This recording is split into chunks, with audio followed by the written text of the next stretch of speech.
اب آئیے فہم قرآن کے اصول۔ ظاہر بات ہے کہ اس موضوع پر اصول تفسیر پر کوئی مجھے تفصیلی اس وقت گفتگو کرنے کا موقع تو نہیں ہے، البتہ یہ کہ 7 گنتی کر کے چیزیں نوٹ کر لیجئے کہ جس سے قرآن مجید کے فہم میں سہولت حاصل ہوگی۔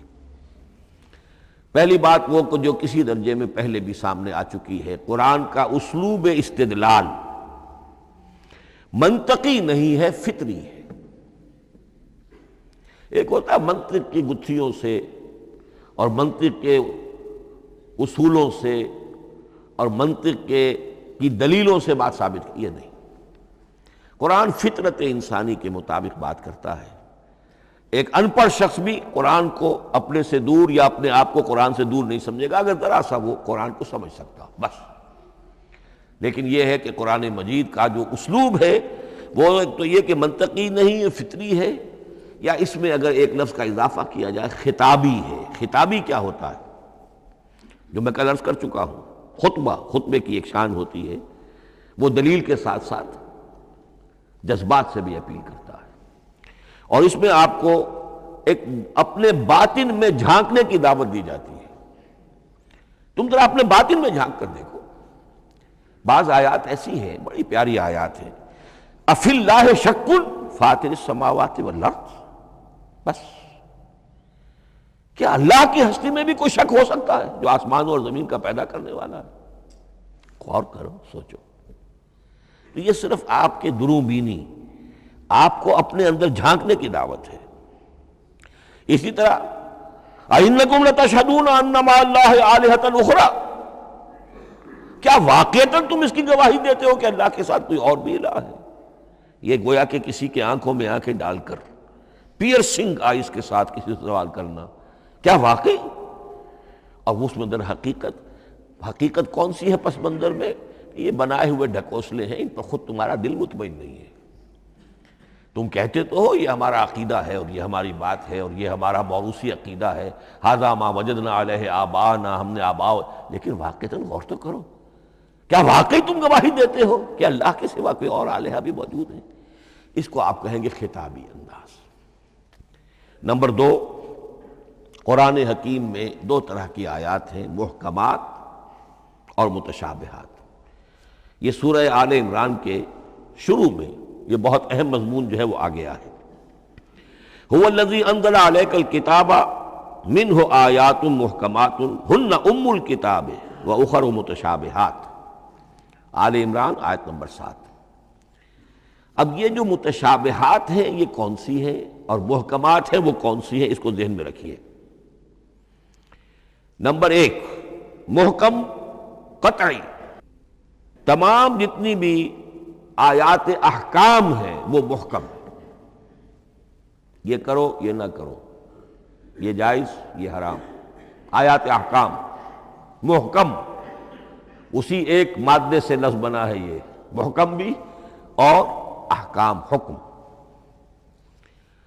البتہ عالم غیب کی ساری خبریں متشابہات میں سے، عالم غیب ہو، عالم ارواح ہو، عالم برزخ ہو، عالم آخرت ہو، ان کے تمام حقائق یہ متشابہات میں سے۔ ان کو ہم حقیقتاً سمجھ نہیں سکتے، ہمارا تجربہ ہی نہیں، ہمارا وہ مشاہدہ ہی نہیں۔ جیسا کہ ایک حدیث میں آیا ہے، جنت کی جو بھی نعمتیں ہیں، ایک تو وہ نعمتیں جن کا ذکر قرآن میں ہے اور ان الفاظ میں ہے جن سے ہم واقف ہیں۔ اب ان میں تو یہ ہے کہ حور و قصور اور پھل اور یہ اور دودھ اور شہد اور وغیرہ وغیرہ وغیرہ، وہ چیزیں ہم جانتے ہیں، تو وہ بھی حق ہیں، ایسے ہی ہوں گی، اتوب ہی متشابہہ، لیکن یہ صرف نزل ہے، یہ تو ابتدائی مہمان نوازی ہے۔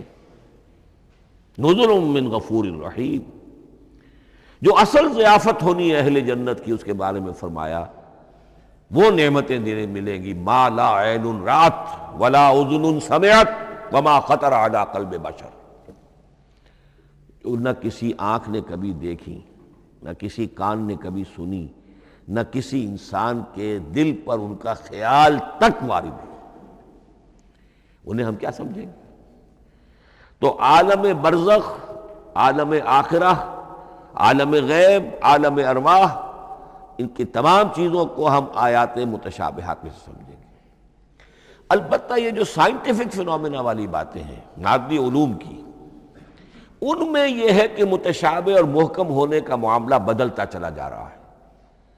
جب تک وہ ہمارا سائنسی علم وہاں تک نہیں پہنچا تھا وہ آیت ابھی متشابہ تھی، سمجھ میں نہیں آ رہی تھی، لیکن اب جب کہ وہ بات وہاں پہنچ گئی اور کھل گئی بات، اب معلوم ہوا کل فی فلک یسبحون، اب یہ آیت محکمات میں آ گئی۔ اب یہ وہ بات نہیں رہی کہ جس کا صحیح مفہوم سمجھنا ہمارے لیے مشکل ہو۔ تیسری بات، تفسیر اور تعویل میں کیا فرق ہے؟ تفسیر کا عام طور پر لفظ استعمال ہوتا ہے لفظی طور پر، الفاظ کی بحث، نحوی بحث، قواعد گرامر جو ہے ان کے حوالے سے جو بحث کی جائے گی وہ تفسیر ہے، اور اس کی اصل حقیقت اور مدلول کو سمجھنے کی جو کوشش کی جائے گی وہ تعویل ہے۔ تو یہ دو الفاظ جو ہیں یہ مختلف ہوں گے، تفسیر اور تعویل۔ نمبر 4، تعویل عام اور تعویل خاص، یہ بہت اہم موضوع ہے۔ دیکھیے قرآن مجید نازل ہوا ایک خاص ٹائم اینڈ سپیس پس منظر میں، آج سے 1400 برس قبل 610 عیسوی سے لے کر 632 عیسوی تک نازل ہوا، حجاز میں نازل ہوا۔ اس کی ایک اولین مخاطب قوم تھی، وہ ان پڑھ قوم تھی، پڑھے لکھے شاذ الشاذ کالمعدوم کے درجے میں تھے۔ وہاں فلسفے کا سوال نہیں، کوئی منطق کی بات نہیں، کچھ بھی نہیں، اور اولین مخاطب وہی ہیں، اور جو بھی حالات ہیں اس وقت کے ان کے حوالے سے بات کی جا رہی ہے۔ اب قرآن مجید کی ہر آیت پر اولاً غور ہوگا اس اعتبار سے جب یہ نازل ہوئی ہے تو اس کا اس وقت کیا مفہوم سمجھا گیا، اس خاص کانٹیکسٹ میں، ٹائم اینڈ سپیس کانٹیکسٹ میں کیا مفہوم سمجھا گیا، یہ ہے تعویل خاص۔ لیکن اب دوسری طرف دیکھیے، یہی کتاب ہدایت ہے ابد الآباد تک کے لیے۔ اسی کتاب کو 20ویں صدی عیسوی کے انسان کے لیے بھی ہدایت نامہ بننا ہے۔ اگر دنیا طویل ہے اور 500 برس تک ہے تو 25ویں صدی عیسوی کے انسان کے لیے بھی ہدایت نامہ یہی کتاب بننی ہے۔ یہ عرب کے امیین کے لیے ہدایت نامہ تھی تو ایران کے فلسفیوں کے لیے بھی تو ہدایت نامہ تھی۔ لہذا ان الفاظ کے اندر یہ قرآن کے اعجاز کا وہ پہلو ہے جو بہت نمایاں ہے کہ ان الفاظ کے اندر کہ جو ایک خاص کانٹیکسٹ میں نازل ہوئے اور اس وقت ان کا ایک معین مفہوم سمجھا گیا، انہی میں وہ عموم بھی موجود ہے کہ اسی سے ہمیشہ کے لیے ہدایت اخذ کی جا سکتی ہے۔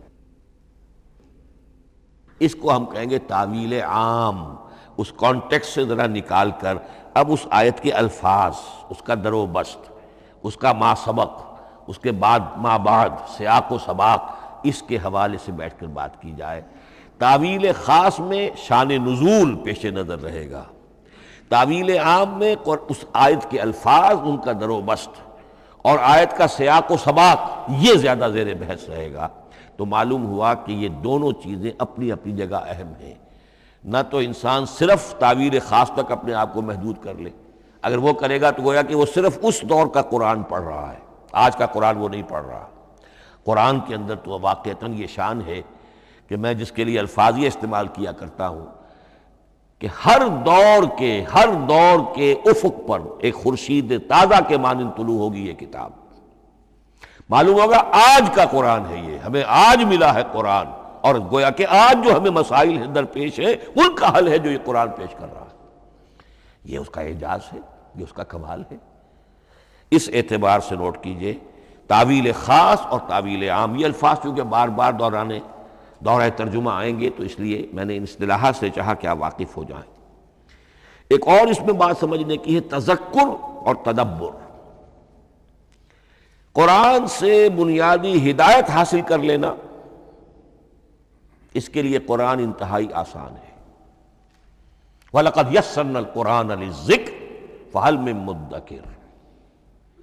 ذرا سی انسان کو عربی آتی ہو، کہ براہ راست قرآن کا مفہوم آپ کے ذہن اور قلب پر نازل ہوتا چلا جائے. بس قرآن کا اصل جو پیغام ہے، جو اس کی اصل ہدایت ہے، اس کی تمثیل یوں سمجھیے کہ سمندر میں اگر کوئی آئل ٹینکر جو ہے ٹوٹ جائے تو میلوں جو آئل ہوتا ہے وہ سطح سمندر کے اوپر پھیل جاتا ہے، سطح پر رہے گا، نیچے تو جائے گا نہیں.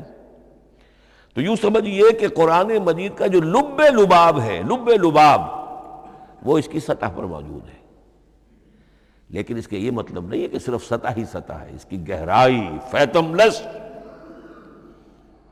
اس کی گہرائی وہ ہے کہ جس کی کوئی حد نہیں. اب اس کے لیے تعمق، گہرائی میں غوطہ زنی کرنا، قرآن میں ہو غوطہ زن اے مرد مسلمان، اس کے اعتبار سے یہ دنیا کی مشکل ترین کتاب، اچھی طرح سمجھ لیجیے. اس کی تہ تک پہنچنا ممکن ہی نہیں. غلطی سے ہم کبھی کبھی کسی شخص کی مدح کرتے ہوئے کہہ دیتے ہیں فلاں شخص کو قرآن پر بڑا عبور حاصل ہے. ایک عالم دین نے یہ الفاظ میرے بارے میں کہہ دیے تھے، میں نے فوراً ٹوک دیا. میں نے کہا آپ کیا، یہ قرآن کی آپ نے گویا کہ قرآن مجید کی شان میں گستاخی کی ہے، قرآن کی توہین کی ہے. عبور کہتے ہیں ایک کنارے سے دوسرے کنارے کو چلے جانا، دریا عبور کر لیا. قرآن کے کنارے ہے ہی نہیں، یہ ناپیدا کنار سمندر ہے. اس سمندر کا کوئی کنارہ نہیں، نہ اس کی گہرائی اور نہ اس کے کنارے. لہذا پوری زندگی کوئی امام راضی ہو، کوئی زمخشری ہو، کوئی ہو، پوری زندگی کھپا کر بھی وہ یہ نہیں کہہ سکے گا کہ میں نے قرآن مجید کو بتمام و کمال سمجھ لیا ہے. معاذ اللہ معاذ اللہ معاذ اللہ، ناممکن. وراء الورا ثم وراء الورا، یہ ہے تذکر اور تدبر. اس کے لیے تو پوری زندگی انسان کھپائے، پورا وقت اس کے لیے لگائے، پوری صلاحیت کھپا دے، تب بھی وہ بہت سی جگہوں پر پھر بھی کہے گا واللہ عالم. امام رازی کو بھی نہ معلوم کتنے مقامات پر جا کر یہ کہنا پڑا ہے کہ اللہ بہتر جانتا ہے. اعلم ان ھذا المقام مقام غامض عمیق محیب، یہ مقام تو بہت محیب ہے، پرہیبت ہے، بہت گہرا ہے، بہت غامض ہے. امام رازی کہہ رہے ہیں، 30 جلدوں میں تفسیر لکھنے والا شخص. اقول قولی ھذا واستغفر اللہ لی ولکم ولسائر المسلمین والمسلمات.